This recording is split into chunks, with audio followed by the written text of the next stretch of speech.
Hey gladiators, step into the TARDIS for an enthralling journey through Doctor Who history as we spotlight pivotal moments from each of the first 8 Doctors.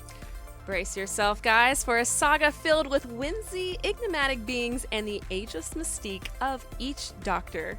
Each of our episodes will have a trivia treasure trove. Did you know William Hartnell nearly missed out on becoming the Doctor? And that Paul McGann's Doctor in 1996 was the first to add a romantic twist. We're diving deep into these fascinating facts, and we're going to explore a little bit more. I'm Frankie, new to the TARDIS. And I'm Kristen, a more seasoned Whovian, and we're your guide to rediscovering the timeless allure of Doctor Who. Join us on the Nerd Coliseum podcast to honor Doctor Who's grand saga.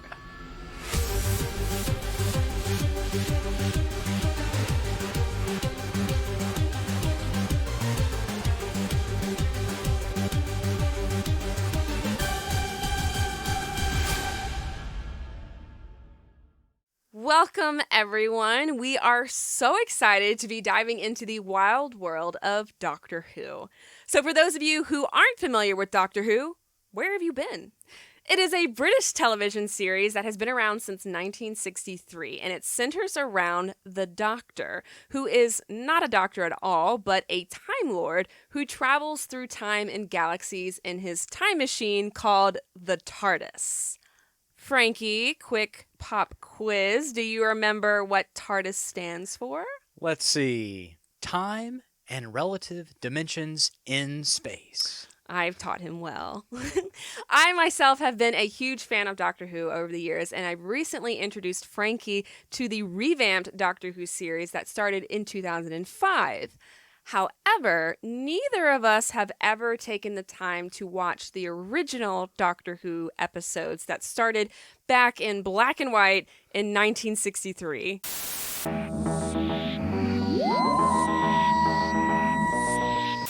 That's right. So what we decided to do was to go back and watch Doctor Who through the decades and pick out some essential moments that Doctor Who fans should watch if they don't have time to watch all of the original 8 Doctors. So coming up in this episode, we are going to discuss the very first Doctor. Doctor Who? Yes, you're quite right. We're going to highlight some essential moments from his time as the Doctor, and we're going to end with some exciting trivia and fun facts. So stay tuned, follow along. We are going to journey through time with the Doctor. And what better place to start than with the first and original Doctor, played by William Hartnell.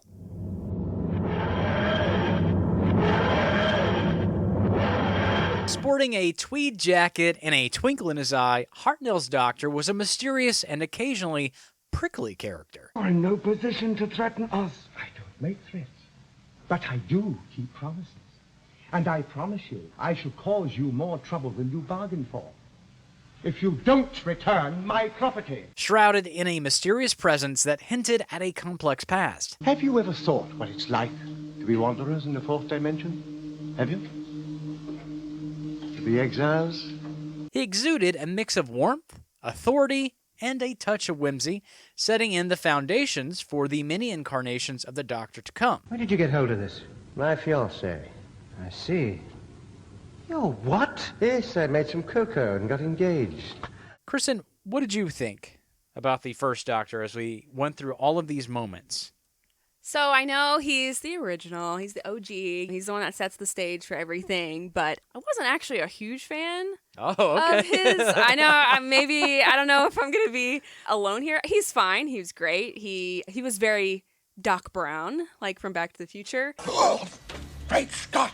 I know obviously he came way before Doc Brown, but he had that kind of just lost look in his eyes, and he's very all over the place. What disturbed me was that for a long time in the series, it was almost like he didn't like humans. He says that. He definitely doesn't like humans, and he doesn't like the 20th century. He says that he tolerates it. He tolerates the it. 20th century, yeah. He didn't like the 60s. I guess the 60s weren't good to him. I tolerate this century, but I don't enjoy it. Well, I guess because I've watched the new series of Doctor Who, and the Doctor is such a fan of humans. Like, he he's fascinated by them. He believes that everyone is special and all this stuff. So it's very different to see a Doctor who is just like, oh, people are around me. Oh, get away from me. So also with the first Doctor, though, is that he transitions from somebody who's so far advanced, looks at humans as people who are just more of annoyances than companions, if you will, if that's because that's what they get called later on. You're treating us like children. Am I?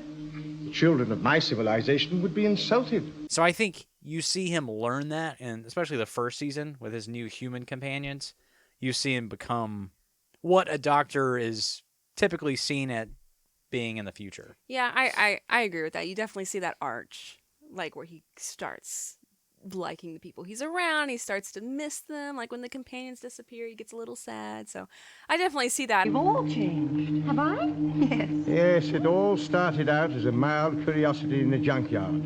Now it's turned out to be quite a great spirit of adventure, don't you think? I guess it was just like a shock watching the original episode, and which we'll talk about in a second. But it's just, I don't know, he's very Doc Brown, and I liked him because of his attributes that reminded me of Doc Brown, because Back to the Future is my favorite movie. Yeah, I will say I like the first Doctor. I thought he was very mischievous. A lot of the stuff that he did through the moments that we explored, like there's a moment where the humans want to return. It was when they were on the nuked planet. Yeah.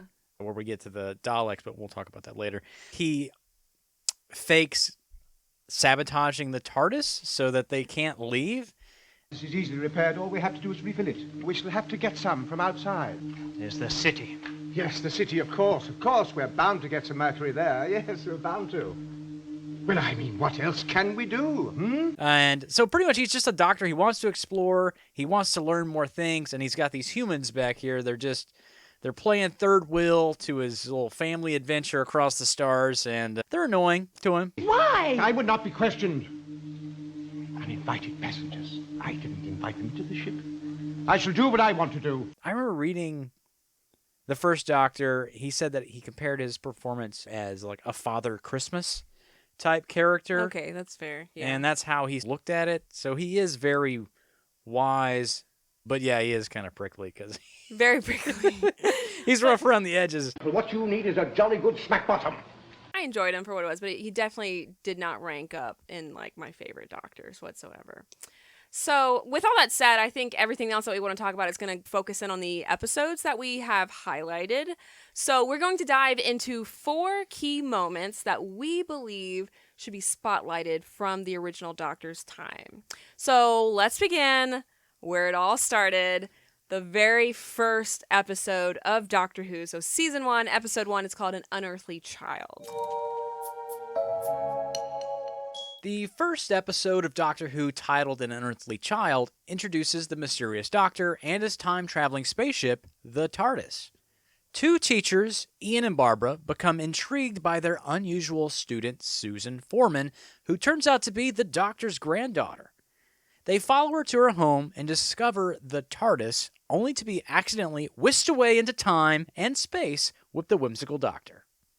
We wanted to highlight this episode because obviously this episode sets the stage.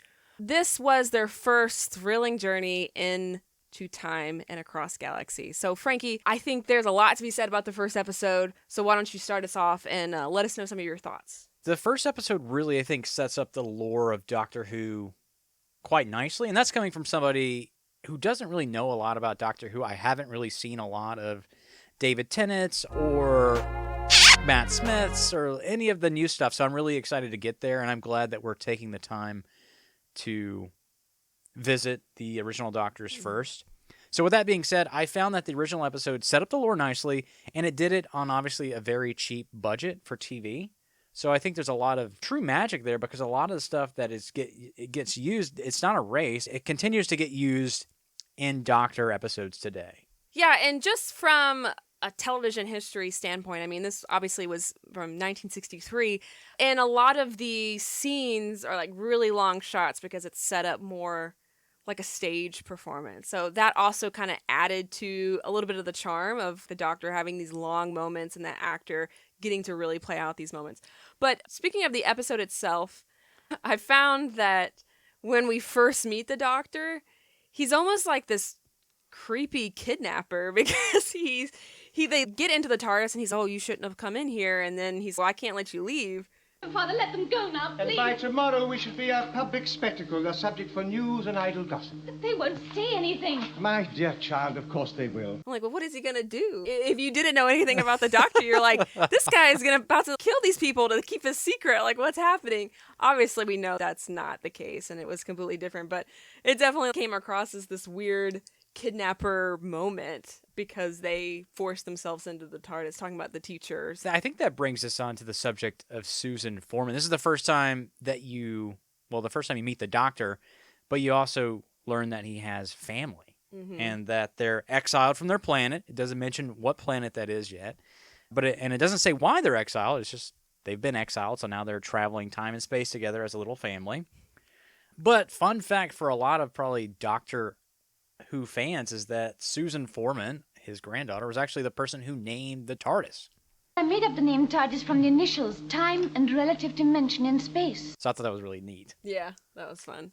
So another thing that I thought was interesting in seeing the original Doctor Who episode also is that the sound that the TARDIS makes when it dissipates and travels is the exact same sound from today.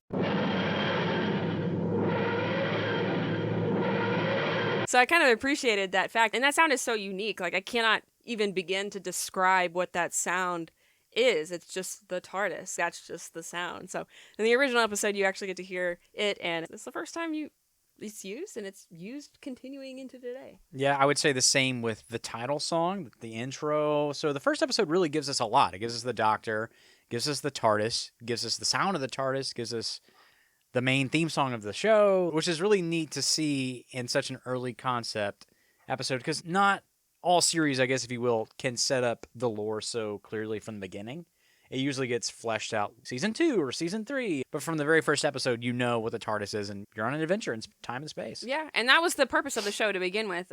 Fun fact is the original purpose of the show was just to be an educational show for kids who need to learn more about history and science and whatnot. So it was meant to be an educational show. It turned into just a crazy sci-fi adventure show, but I mean, the original purpose was just to travel, and they did that. I think they set it up nicely because the companions that are kind of get forced along, but one is a science teacher and one is a history teacher. So you have teachers in your educational show ready to introduce things and talk about things, and it's really interesting to watch. They're kind of nice because they fill that gap in too, like where the Doctor's doing all these things that you don't understand, but then you have these two high school teachers conveniently explaining to the audience what's happening. You're like, thank goodness they're here. Yeah. So that was really neat, obviously done on purpose, but I think that was really well done. The next episode we want to highlight is the thrilling introduction of the most famous villain in the Doctor Who series, the Daleks. They are to be exterminated. You understand? Exterminated. Starting with season 1, episode 5, it's titled The Daleks. The Doctor and his companions land on a seemingly dead planet, and it's completely irradiated. They encounter the Daleks and find out that they are a mutated race confined to these metal casings and are unable to survive outside of the city due to all the radiation. So the Doctor and his companions, Susan, Barbara, and Ian, learn about the Daleks' history and their plan to conquer other beings. And they eventually manage to thwart the Daleks' aggression, exposing their vulnerability to radiation and gaining some insight into the Daleks' ruthless nature. We thought this moment was important because it marks the first appearance of the iconic Doctor Who villains, the Daleks, showcasing their evil intent and introducing them as a force to be reckoned with. This was really fun to see because obviously the Daleks look exactly the same today with their little plunger. They had a few upgrades, but otherwise the Daleks look exactly like they do today. I mean, I really couldn't tell you a difference. Maybe just some minor little upgrades, maybe some better casing instead of the probably cardboard that they were made out of, but I was shocked to see how in a 1963 episode, the Daleks moved super fluently. It was so, it looked so good. It looked so good. I was really expecting like an upside down trash can with a plunger sticking out of it, but they actually looked really good for a 1963 show. We'll touch on that a lot probably as we progress through this, like how better the monsters look and how better the special effects get through the decades. But, I mean, from what they had to work with and the low budget that they had, I thought the costuming and the special effects was pretty neat, honestly. Obviously, you have like the little toy TARDIS. Other than that, it was like really cool. This episode with the Daleks, also, it had nothing to do with the Daleks, but I thought it was kind of interesting. I always wondered how people get food on the TARDIS. And in this episode, he introduces a machine that he types these coordinates in or whatever in, and out pops this cereal bar, and it tastes like whatever you have put into the coordinates. They wanted eggs and bacon, so they got this little bar of eggs and bacon and got to eat it. How do you do it? Well, food has component parts, dear boy. Flavors are rather like primary colors, you know. You blend two to achieve a third and so on, etc., etc. He's basically Willy Wonka creating the Yeah. bubble gum and stuff. So. Something I wanted to talk about for this episode was the type of creatures that you see already. It's only episode 5, and we're on this irradiated planet like you were talking about. And we see these creatures, like the Daleks aren't the only ones encased in metal. There's these weird metal lizards that they find. And they're dead and stuck to the little tree, but it's another example of how they use their special effects to their ability in the 60s, and it just looks like a googly-eyed old lizard with metal casing. I thought it was pretty neat. For our third moment, we want to highlight an episode that first introduces another Time Lord. And this story begins in Season 2, Episode 36, called The Time Meddler. In The Time Meddler, the Doctor, accompanied by his new companions, Vicky and Stephen, arrives in 1066 England. They discover that someone else with time travel abilities has been altering historical events. They encounter the mysterious monk, a fellow Time Lord, who has been manipulating history for his own amusement. The monk has a TARDIS and plans to change the outcome of the Battle of Hastings to reshape Earth's future. However, the Doctor intervenes, stopping the monk's meddling and ensures that history follows its natural course. So this episode introduces another Time Lord, and it dives into the consequences of altering pivotal historical events. So, Frankie, there's a little bit to talk about in this one. Yeah, I think it really sets up what I'm assuming is going to be a recurring theme of Doctor Who, is that we can observe history, we can travel there and view it, but altering it in any way could have some serious consequences. So that's not the role of the Doctor. Yeah, exactly. And I think they touch back on this as it continues. I know at one point they go to the French Revolution and they kind of touch on the same thing where they're like, you can't change historical events. Like, no matter what you do, this is going to happen. And I think that rule has been mostly followed throughout time. Obviously, we don't have the word gravity anymore. We have mavity. This is really cool to see, kind of like the set moment that is established. But honestly, one of the coolest things about this episode for me was this was the moment that we learn why the TARDIS is a police phone box. So this is when they first talk about it, and she says the TARDIS can blend in with any environment. Wherever it lands, it's going to blend in and be camouflage, whatever it is. We're going to land on the side of a cliff, it's going to be a giant rock, whatever. But then she mentions, the other companion mentions, well, why didn't it change? Why does it still look like a police phone box? You know, that large rock over there looks exactly like a police telephone box to me. That is merely another technical hitch, and the doctor will repair it one day. So the TARDIS used to change and blend in with its environment, but now we know that doctors don't want to change it, so now it's just a police phone box, which honestly, I'm happy we have that iconic image of it. It's neat that something like that is established. I don't know if they knew that it was going to be such a neat plot point in the future of Doctor Who, but it certainly turned out to be that way. And once again, it was done really early with the first Doctor, which I thought was really cool. Yeah, and it's also in these episodes, the Doctor becomes a little bit more lively. I like the Doctor a lot more in these later episodes than early on. He's very fascinated with everybody around him, even more than he used to, and he's very lively, and he's kind of chipper, and he's got this little attitude about him that's kind of like a little bit more upbeat. So I appreciate the development of the Doctor through these episodes. It is nice to see a character, the main character, change as the series goes on, but it feels natural in the course of the storytelling of the episode, or all of the episodes that take place in his first season. It just goes along with his experiences, and it's nice to see a character build like that, even for a show that was intended to be a children's show in the beginning. Exactly. And I think one more moment to mention about this episode, or these series of episodes, because usually in the original series it'd be like 3 or 4 episodes that are kind of one story, is that the way that he stops his fellow Time Lord from meddling with history or traveling anywhere else is he takes out I guess it's like the relative dimension thingamabob regulator. Inside. Yeah, something like that. Inside the TARDIS, so the TARDIS becomes very small. And he can no longer get into it. So it's just this little bitty TARDIS, and he can't get into his TARDIS anymore. And so the monk is stuck there in that time. He's ruined my time machine. I'm marooned. Marooned! We looked it up, and the monk reappears in some audiobook dramas in the expanded lore of Doctor Who, but he never reappears in the television show.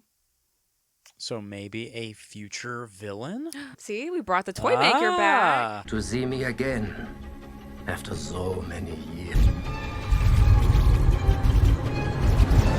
The toy maker. Brought the toy maker back. Maybe we could bring back the monk. So we'll see. All right, let's dive into one last special moment in TV history with Doctor Who. Back in 1966, after being the Doctor for 3 years, William Hartnell needed to leave the show because of health challenges. The writers came up with a brilliant idea. They made the Doctor change his appearance. This change, which happened in the episode The 10th Planet, wasn't yet called a regeneration as it's known as today. It was more like a renewal. This wasn't just a clever trick for the show. It actually started something really big for the series. So it allowed Doctor Who to keep going for many, many years with new actors playing the Doctor. So after Hartnell, we get Patrick Troughton, who became the second Doctor. So this was the start of the Doctor's famous regenerations, where after receiving any kind of mortal wound or sickness, he or she transforms into a new person. And that's how Doctor Who has been able to keep us entertained with new adventures and different Doctors for such a long time. Fantastic. Mentioning the regeneration, Hartnell reaches the end of his time as the Doctor after he is exposed to some radiation and extreme colds after fighting off these Cybermen. His regeneration is just a bunch of flashing lights on his face, and he turns into the next Doctor.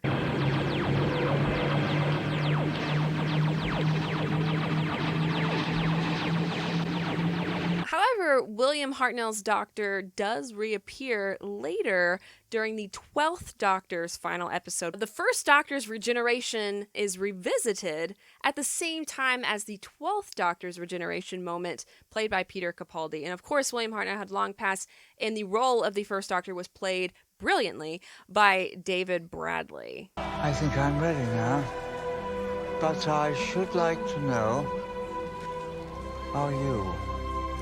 He looked exactly like the Doctor, and it was an amazing moment to revisit the first Doctor's regeneration alongside the 12th Doctor's regeneration. I thought that was really special. We've tried to, in an effort to put this episode together, really do research on William Hartnell's time as the Doctor. So to see him return, even though it's not William Hartnell, it's William Hartnell in spirit. So it was really cool to see the first Doctor come back. Yes. And even as somebody who isn't very familiar with Doctor Who, and I'm getting there through these fun revisits, and I'm glad that you guys can do this with us, so it's really fun to do something like this. But you really felt the weight of the original Doctor coming back. Like, it was really special. I thought that was very special. I think that's the equivalent of Sean Connery coming back to play James Bond one last time. It's like that sort of pop culture significance portrayal. Spoilers, James Bond is a Time Lord and regenerates. Just kidding. That'd be really cool. Doctor Who certainly has a long history of lore, but many episodes of Doctor Who, especially episodes from the first Doctor's time, were actually lost. We were both shocked to find out that 97 episodes from 1963 to 1976 were lost. These episodes were either destroyed or wiped out by BBC. That blows my mind. Like, I can't, just the idea that 97 episodes are just gone. Like, some people, I know I've read online, like forums and stuff, that they know kind of what it's about. That just shows that they didn't think the show was going to turn into what it is today and how much of an impact it's made. I think that has definitely a strong aspect to it. But also, back in 1963, nobody had home video. Nobody had streaming. And so they had to save these episodes that they made on these big tapes at BBC, which were at the time very expensive and costly to maintain. So instead of just keeping good records, what they would do is just tape another episode of something over it. So Doctor Who might have been taped over by some cooking show or something, and you don't know, but that's British Bake Off. the 1960s version of British Bake Off. But that's why some Doctor Who episodes are missing, because of just the cost of maintaining those tapes and, yeah, not knowing how big of a deal Doctor Who is going to be in the future. We want to end our show with some fun trivia, and I'm really excited about this because I found some really interesting facts about the original Doctor. So what I'm going to be doing is playing the game 3 Truths and a Lie. And what we're going to do is Frankie is in the hot seat. He has never seen these statements before. He is going to listen to my 4 tricky statements here, and he's going to find out which one is false. So play along at home. Listen in to our 4 statements. 3 of these statements are going to be true. 1 of them is a lie. So see if you can find out which one is the lie. So to start out with, statement number 1. William Hartnell never refers to himself as a Time Lord or mentions the word Gallifrey during his time as the Doctor between 1963 and 1966. I want to say that's true, because in the moments that we looked at, he never called himself a Time Lord. He never mentioned where he came from.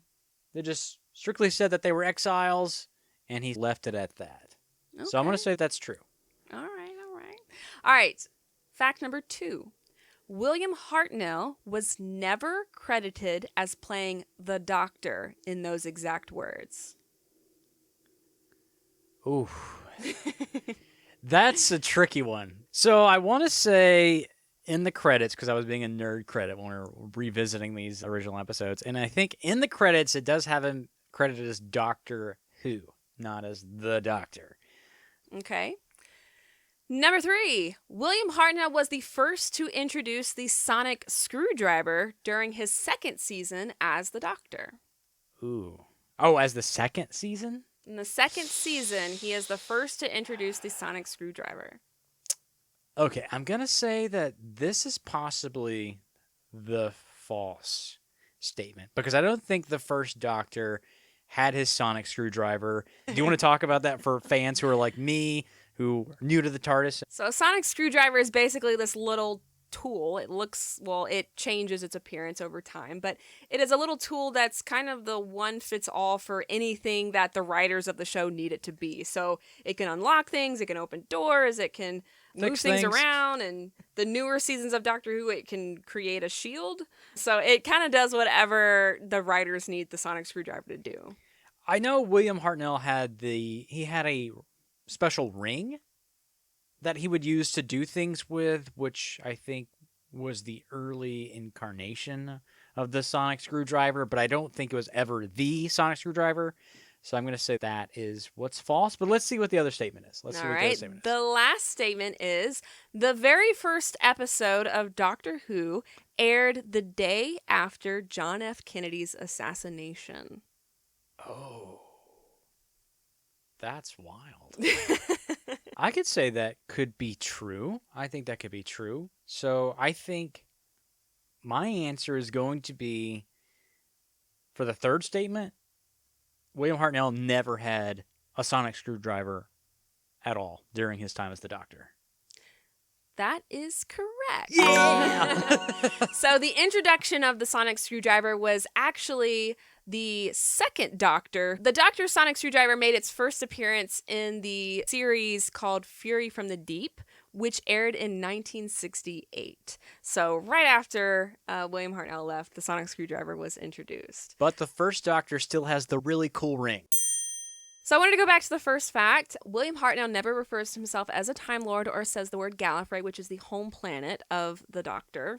It's not mentioned the first time until a 10-part series from April 19th to June 21st in 1969 called The War Games, where the second Doctor actually reveals the name of his planet and what he is. Also, William Hartnell is never actually credited as the Doctor. In the credits, it doesn't only say Doctor Who, it says Dr. Dr. Who, like a medical doctor. Oh.